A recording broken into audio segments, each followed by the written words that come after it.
Welcome to the May 80s Texas Chainsaw Massacre.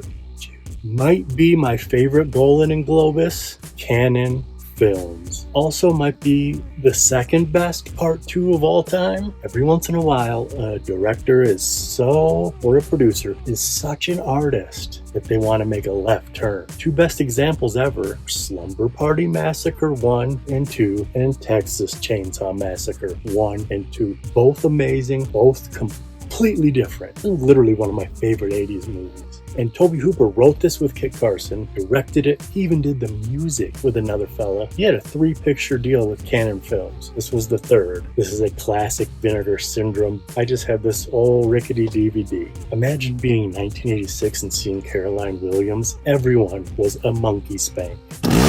Speaking of, domestic violence is bullshit. Alright, get ready for the May 80s, me mateys. Day 2 of the May 80s. Don't you just love how those go together? How many times I've said, give me back my rabbit, man? Directed by Dennis Hopper.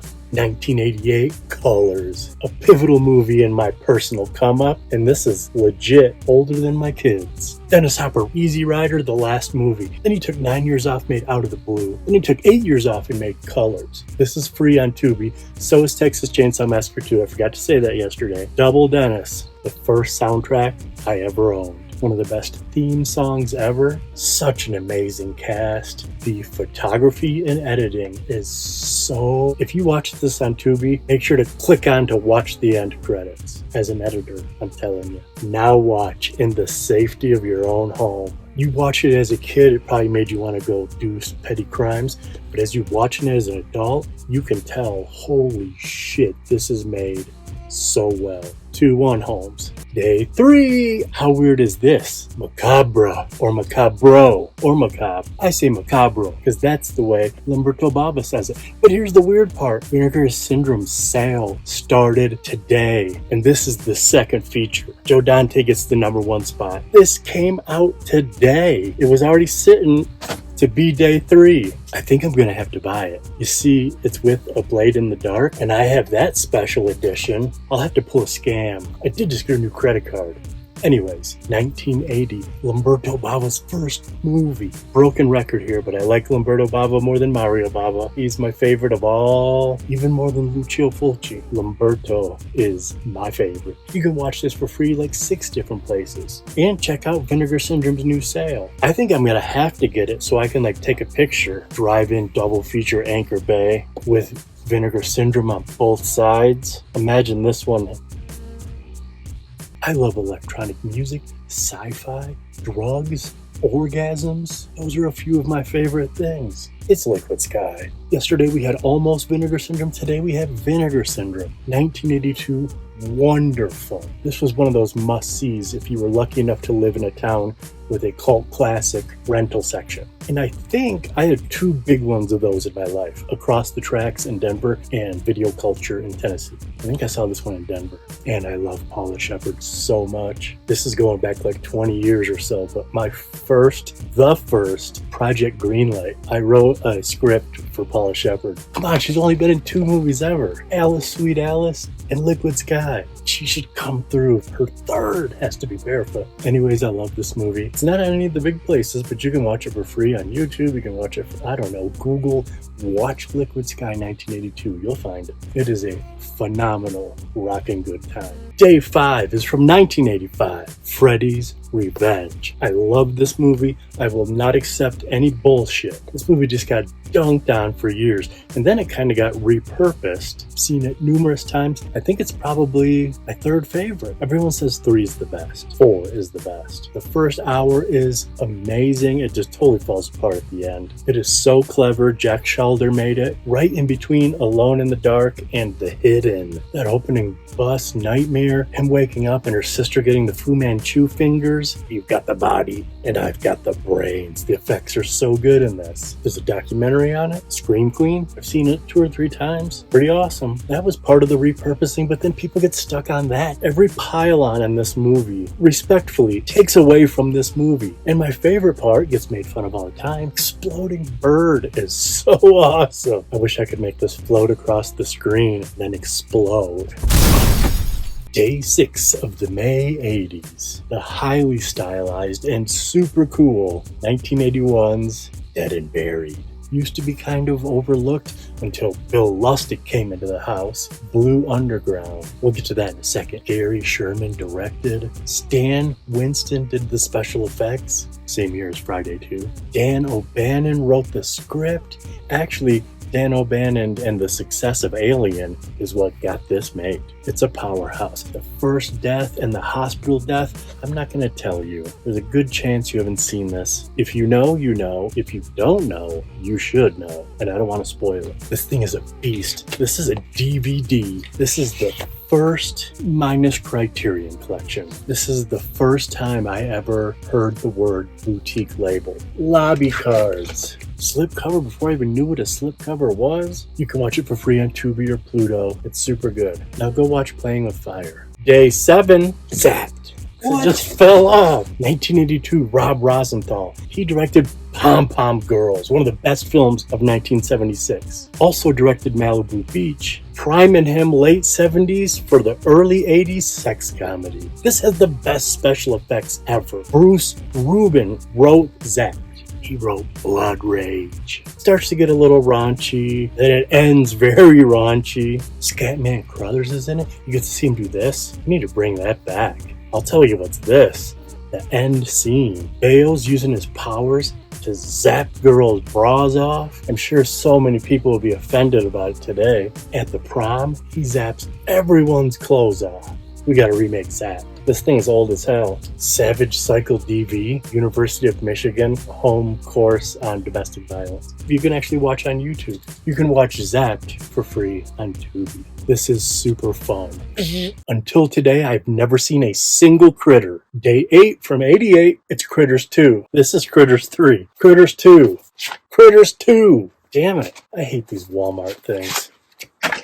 I couldn't watch Critters 2, so I had to watch 1, then 2. And I'll tell you one thing, they're not good. But also, they're not bad. And Critters 2 was way better than Critters 1. I bought this. This was factory sealed in the library for, I think, 3 Halloweens ago I bought that. I love Mick Garris, and I wanted to see Critters 2. So I bought that 4-pack. $10, so it's like $2.50 per movie. Tubi, Roku, Plex, you can watch them for free right now. Roxanne Kernahan, oh my God, rest in peace, my friend. She is so beautiful and so cool. She steals the show. Lynn Shay, Barry Corman, so many good names. Critters 2, I'm going to have to watch 3 and 4, and I think there's more.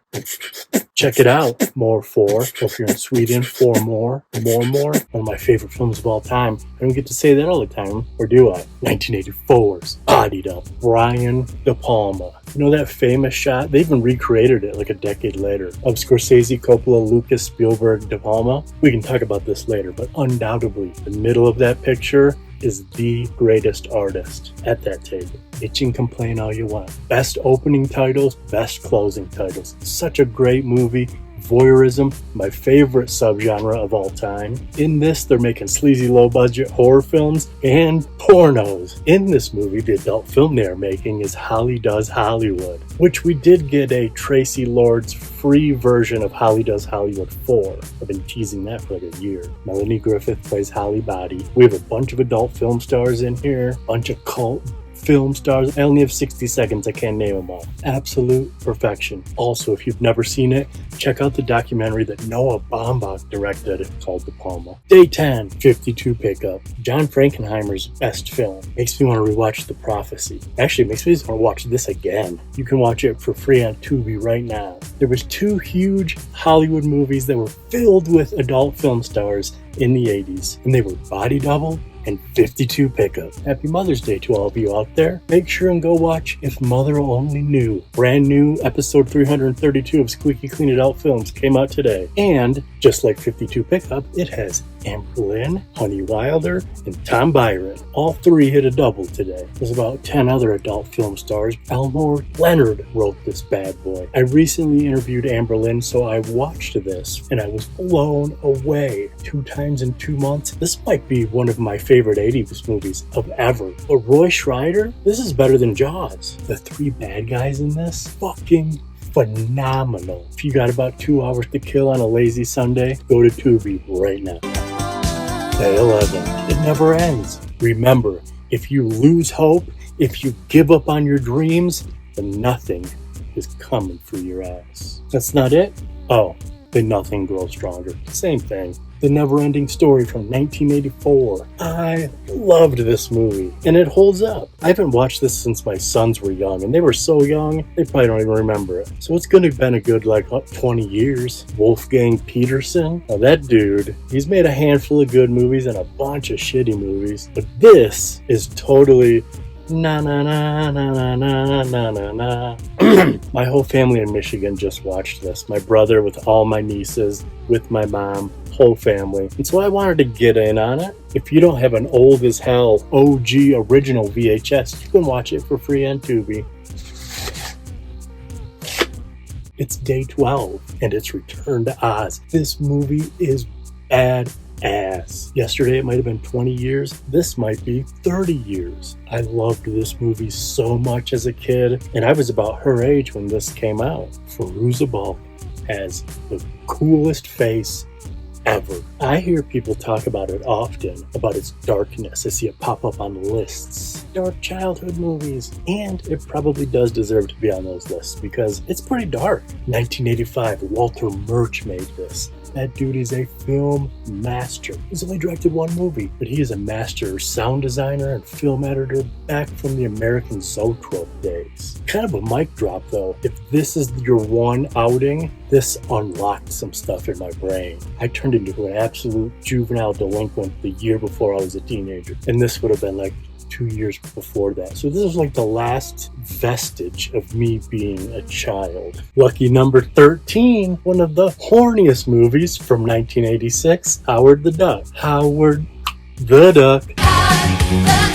The song is my favorite part. I actually love this movie. I just watched all the special features. This gets shit on a bunch. Fun fact, Joe Moore, this would have been Barefoot 2006, right when Linnea was born in Havasu, bought the Howard the Duck poster. That way you roll into Barefoot, you instantly know what's up. Directed by Willard Hullick, co-wrote it with his wife Gloria Katz. They're pretty hardcore. They both wrote and directed Messiah of Evil. So take that, haters. But he also co-wrote American Graffiti, and that's how he got into this. George Lucas presents Howard the Duck. Watch Howard the Duck. I don't know where you'll watch it. You're grown-ups. Figure it out. Man, we've been on a PG tear lately. We're going the hardest R we can find tomorrow. I'll see you. Day 14 of the May 80s. It's Death Wish 2. This gnarly little bugger. The original came out in 1974. Michael Winner directed both. There was an 8-year gap. That's pretty big. I mean, it's not Wizard of Oz Return to Oz, which actually has the world record, 46-year gap. But an 8-year gap is kind of impressive. Golan and Globus. Remember this from Electric Boogaloo, the Cannon documentary? Now, if you want to know the real skinny, Death Wish 3 is the best of them all. Also directed by Winner, and then he quit. Cannon kept making them, but not with the same guy. But with this guy, Charlie Bronson, original score by Jimmy Page. Zeppelin, they were just throwing money at this thing. And it's a small part, but Charles Cyphers is in this, and he is amazing. That's Officer Brackett from the first Halloween. Andy Brackett's dad. Remember the cop that can't smell marijuana in the car when they pull up? His cameo is hardcore, because here in this sleazy classic, we're pro-vigilante. Day 15, a near-perfect action film by John Carpenter. 1981's Escape from New York, written by Carpenter and Nick Castle together. How awesome is that? Cinematography by Dean Cundy. The whole gang's back together. Scream Factory. You can watch this. Is it Scream or Shout? It's Scream. You can watch this for free on Roku. What a fucking cast. Harry Dean Stanton's one of my favorite of all time, but Lee Van Cleef, Tom Atkins, Adrian Barbeau, Isaac Hayes, and of course Donald Pleasance. I just said getting the gang back together. There's only one thing I don't like about this. I hated it as a kid. Go Jason. I'm so proud of little me and my hatred. And I still hate it. Snake Plissken's whisper talking is so dumb. You want to make something of it? Also, change of plans for tomorrow. We're going to watch my favorite movie. Old fans of Barefoot, I already know what that is. It's the exact middle point of the month. We might as well blow the fucking doors off. It happens sometimes. people just explode. It's day 16 of the May 80s, written and directed by Alex Cox. 1984, Repo Man, the perfect underground indie comedy, drama, sci-fi, and at the end they bring out a bunch of Uzis action film. Look over there, Ordinary People. I fucking hate them. The most quotable movie of all time. 3 people got called a dildo in this movie. I run everything through a Repo Man filter. This is a DVD. This isn't even from the boutique side, but it's Criterion. When I'm asked what my favorite movie is, if I'm forced to seriously pick one picture, I rotate between 4 or 5, but usually it's this. And for fun, to celebrate episode 333, Squeaky Clean It Out Films, tomorrow is going to be another one of those number 1 spots. Just for me. For us. But for you. Maybe younger people don't get this. Punk is an aesthetic. This is not a rental. It's privately owned. Day 17. True Stories. David Byrne. It's fancy driving, all right. 1986. Stephen Tobolowsky and Beth Henley wrote this with David. He directed it. One of the best films of all time. Criterion Collection Blu-ray. You can watch this for free right now on multiple different YouTube channels. Find one that's the Criterion RIP, because it is a beautiful visual movie. Music is absolutely fantastic. It's all true. You know, that's the number 1 thing said between me and my brother. I could grab my phone and scroll every couple inches. My brother will just respond in, "It's all true." It's all true! What time is it? No time to look back. That one band got their name from this. The best songs are Puzzling Evidence, People Like Us, Love for Sale, Hey Now, Dream Operator. Oh, I thought your favorite movie of all time was True Stories. Not Repo Man. It's about 50-50. The astronauts didn't read poetry, but that's all changing. Day 18, we're having some fun. Spaceballs. I loved this as a kid, 1987. I am a big fan of Mel Brooks as a person. I do not like his movies. I like 2 Mel Brooks movies. He's not my cup of tea, but like I said, I love him. I love hearing him talk. This goofball shit just doesn't do it for me. Blazing Saddles is perfection, and this, and all its fourth wall breaking and making fun of the film industry, I love it. Merchandising everywhere. It's more valuable than storytelling. I only laughed 3 times watching it as an adult. My eldest son bought me this. He was just becoming a teenager. Probably remembered me playing it for him as a child. The 3 times I laughed. She's a Bruish princess. Breaks the 4th wall. That's funny. She doesn't look Bruish. Combing the desert. We ain't found shit. And the line during the sword fight. Evil will always triumph because good is dumb. Day 19 of the May 80s. It's the Dan O'Bannon classic Return of the Living Dead, 1985. Romero and Russo, they split the rights. We got Day and Dawn over here, and then we got the whole Return series. I kind of wish this was super fluorescent, like the DVD, but this is true to the original Thorn EMI HBO home video. So I guess it's cool. Linnea Quigley. You know, I saw this movie about 7 or 8 times before I knew that was Linnea Quigley. We're talking about Kid Jason here. And Jewel Shepard is so underused in this movie, and I think it's because of Linnea. Just overshadowed her. And she kept her clothes on the whole time, which she barely ever did. She's actually been nude on this month. She was one of the girls that her bra got zapped off in Zap. You can watch this a bunch of different places, but if you have the Scream Factory, you can listen to human subtitles or zombie subtitles. Day 20 of the May 80s is Raw Force from Vinegar Syndrome. Edward Murphy directed this. He was a military guy, turned into an actor, turned into a filmmaker. He only directed 2 movies, which makes me think I have to see Heated Vengeance because Raw Force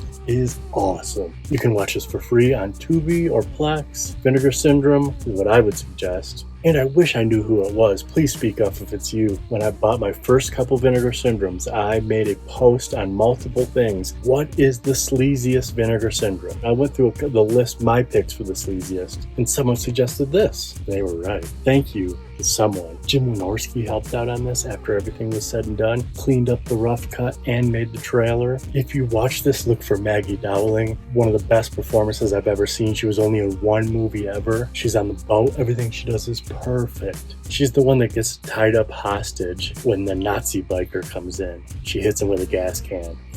Day 21. My mom rented this from Lawson's Video so many times for me and Ryan. Worshipped. 1986. I bought this at a garage sale from my actual neighbor. 50 cents. I gave her $1. I bought it for one reason. I worship John Carpenter. And now that some weaker people have kind of turned on him, that he's like super crotchety, I love him even more. But I bought this because there's nothing better than him and Kurt chopping it up on a commentary. And I've never listened to it. I should have probably listened to it before I came up here to talk. I'm going to listen to it tomorrow while I do some work. But I was not expecting this is going to piss so many people off. I was not expecting like a C+. Be sure to watch this. Now, John Carpenter directed this. 3 other fellas wrote it. I'll tell you what was the best. Mao Lin, played by Susie Pye, Toledo, Ohio's own, in The Lightning. This movie rules. Police Academy. I don't think I've seen this since The Dorm. Saw it a bunch as a kid. I don't even know where this came from. Act 1, flawless. Act 3, banger. Middle, drags. But I can't believe how much I enjoyed Police Academy. Now hold your horses.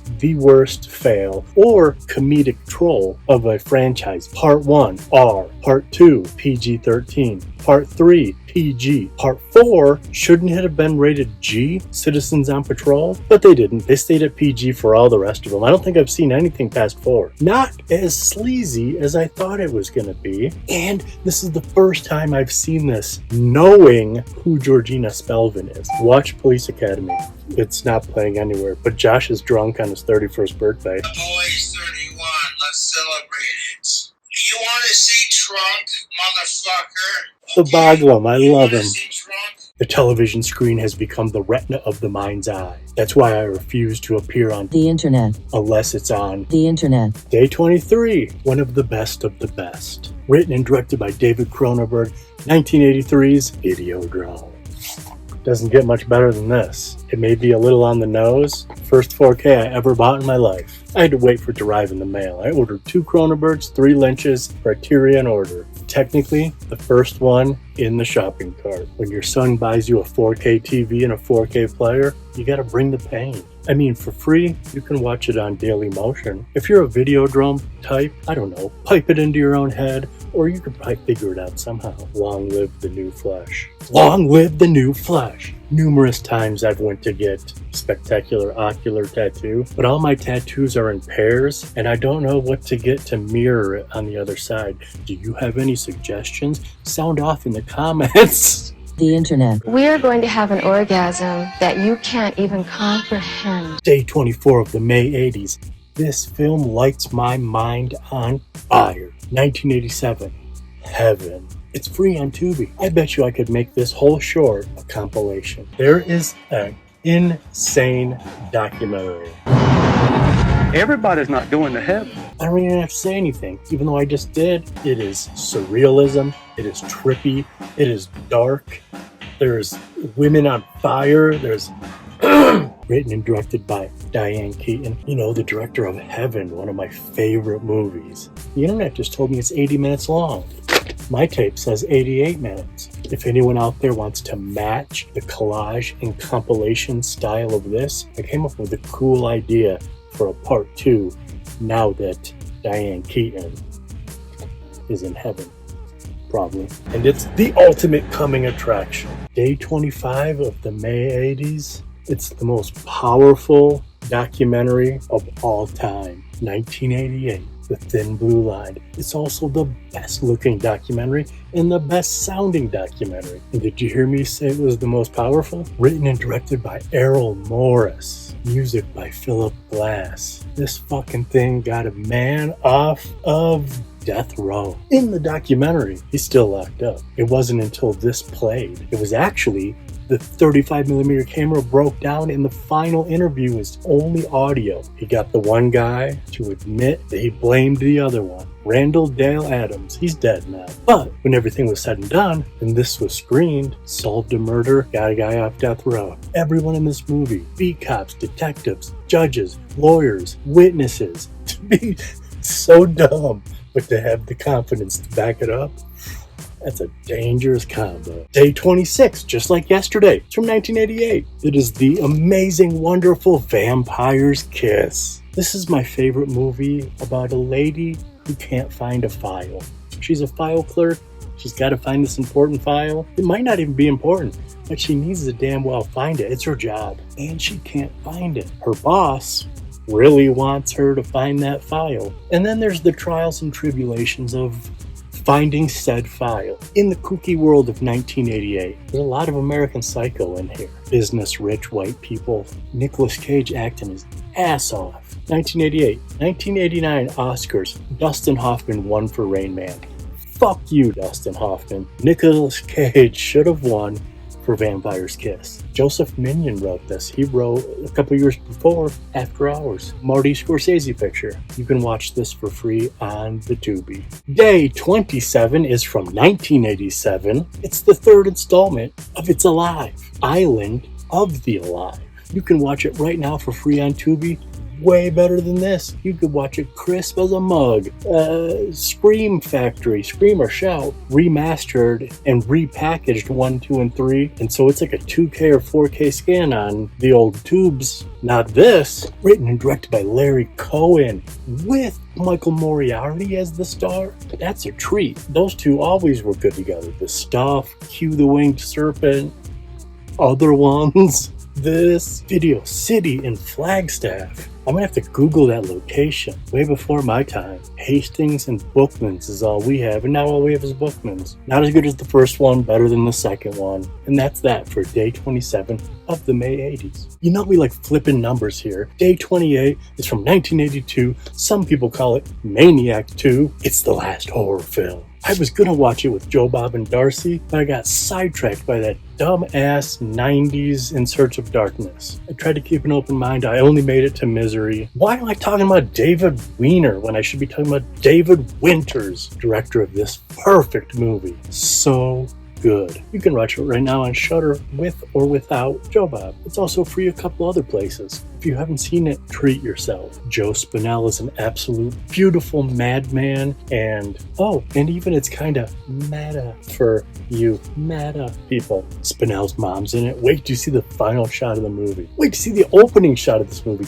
Nothing opens stronger than this. Opens kind of in a De Palma way, and then Depeche Mode kicks on. You'll be hooked from the first second. And if you happen to die while you're watching it, it'll be the last horror film you ever watch. Day 29 is from 1981, and it's another one of my favorite films of all time. I think that covers the 80s. Gummo, Fire Walk With Me, Killing of a Chinese Bookie, they aren't in this. Repo Man, True Stories, and Possession are. You know how much I paid for this thing? If you're a Possession fan, this was the silver and not the gold. One of the biggest upsets of the internet. Regular people liking Possession. It's so stupid. But I'm over that now. It doesn't matter. I've never seen real life in a movie more than this. Biggest slices of life and reality. And I should say this because I've said this online a bunch of times and it pisses people off. If this didn't have the creature that comes in an hour and 2 minutes into it, and it was just the actors, this would be literally the best movie ever made. I like the creature. I'm just saying, it's unneeded in this slice of perfection. Fight amongst yourselves. Day 30 of the May 80s is the worst film we've done so far. I'll make it up to you tomorrow, I promise. The Apple. Menahem Golan of Golan and Globus canon fame, written and directed. Now, he is a master producer, not a master director. Produced some of my favorite movies of all time. What else did he direct? Over the Top? Enter the Ninja? Delta Force? That's okay. The only reason I even have this, I've never seen it. I don't really like to judge a movie unless I've seen it twice. Maybe I'll warm up to this if I ever watch it again. I'd rather punch my daughter in the face. But it's in the How Did This Get Made collection, which is a podcast. I love Jason Mantzoukas. So we acquired this from that podcast. Oddly enough, I will make up for this tomorrow, but it also segues into our next month, June, which is also podcast-based, not How Did This Get Made. I just talked about this podcast on Squeaky Clean It Out Films. Also, for the record, this is pre-canon films, Golan and Globus, so they were just warming up. Okay, listen, I'm sorry for this, but we all love this, so let's last Let's end with the last movie of the month. I love this movie from 1982, Day 31, the last American version, the American remake of Lemon Popsicle. This month has been filled with 3 of my favorite films, but if I had to rank the whole month, this would be a number 4 spot. I love it that much. It's clunky, it's weird, it's real. I love that he brings her post-abortion a bag of oranges and a fake Christmas tree. Because who gives a fuck what he's got in his hands? He could have a deer head and an origami bird. That's not the point. The point is the gesture. The cast is amazing. I know I beat this topic to death,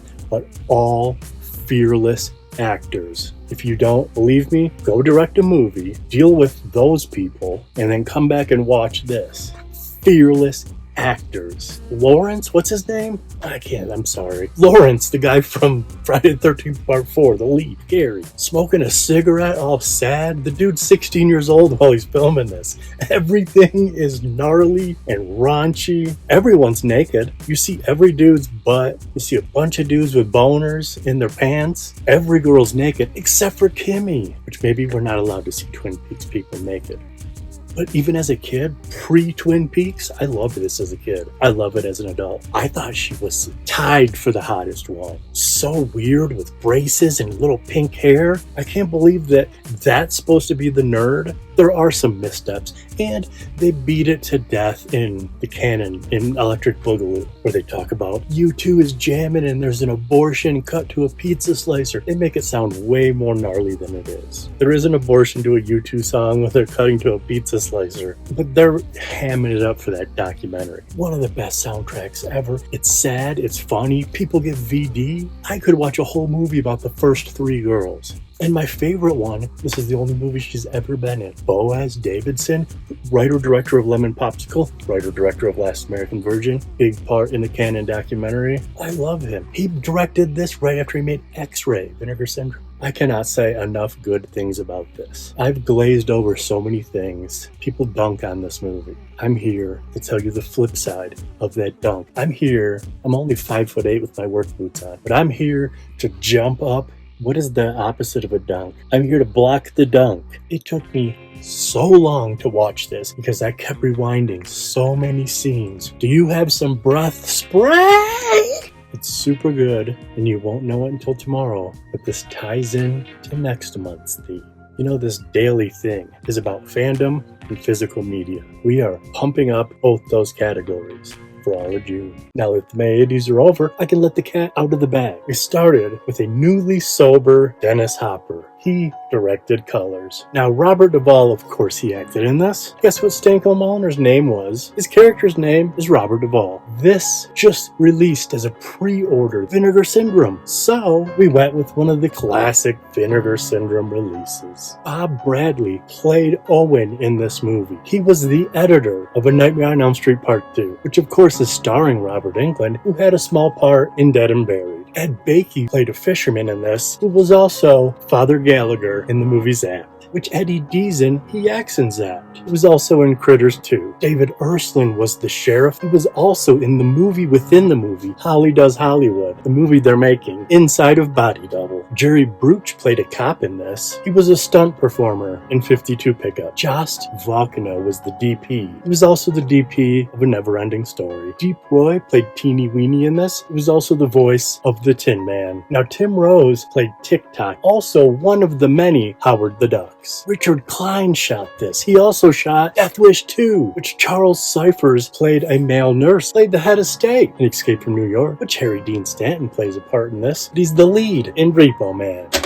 Tito LaRiva made a bunch of the music for this. He acted in True Stories. Stephen Tobolowsky was one of the co-writers of this, and he acted in Spaceballs. Brian J. Williams was a stunt performer, but also in Return of the Living Dead, which Jewel Shepard was in. She had a small part, Raw Force, which Eric Linderman was the actual editor of this movie, but the special effects editor of Big Trouble in Little China, which of course had Kim Cattrall. So did Police Academy. Rocco Grismondi was the second AD. Well, he was the AD on Videodrome, which has a wonderful score by Howard Shore.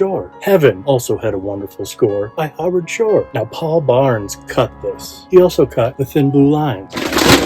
Barefoot for Life. Steven Kozvetsky, he shot The Thin Blue Line. Same year, he shot this cult classic. This was produced by Barry Shills, who was the associate producer of Island of the Alive. Karen Black acts in this. Because of the cinema verite, You're All in My Movie, she was also in The Last Horror Film. One of the funnest parts of this movie was to see all the movies at Cannes that year, and one of those billboards was for Possession. Now, Ingrid Zor was not only the costume designer for Possession, but also for The Apple, directed by Menahem Golan, who produced The Last American Virgin. 31 days, ladies and gentlemen, and The Last American Virgin is on an episode of the Manic Monday Movie Podcast. And our entire June lineup is also going to be all picked from episodes of the Manic Movie Monday Podcast. Everything is the string cheese incident. It's all Charlie, whatever you want to call it.